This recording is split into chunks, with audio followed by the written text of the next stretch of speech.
શહેરના કેટલાક વિસ્તારોમાં વૃક્ષો જમીનદોસ્ત થવાના કારણે યાતાયાત બાધિત થવાના દ્રશ્યો પણ સામે આવ્યા છે। ભરૂચ શહેરના શ્રીફા વિસ્તારમાં મહાકાય વૃક્ષ વરસાદના કારણે મુખ્ય માર્ગ પર ધરાશાયી થતા જેસીબી વડે તેને હટાવવાની કામગીરી કરવામાં આવતા એક તરફનો માર્ગ બંધ કરાયો હતો, જેથી ટ્રાફિક જામ સર્જાતા વાહન ચાલકોને હાલાકી વેઠવી પડી હતી।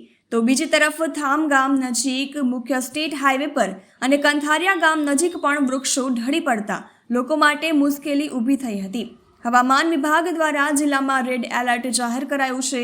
ભરૂચ જિલ્લામાં મુશળધાર વરસાદના કારણે અનેક નાની મોટી દુર્ઘટનાઓ થઈ છે, તો કેટલાક વિસ્તારોમાં વરસાદી પાણીનો ભરાવો થતાં લોકો મુશ્કેલીમાં મુકાયા છે। તહેલકા ન્યૂઝ સાથે અબ્બી સૈયદ, ભરૂચ।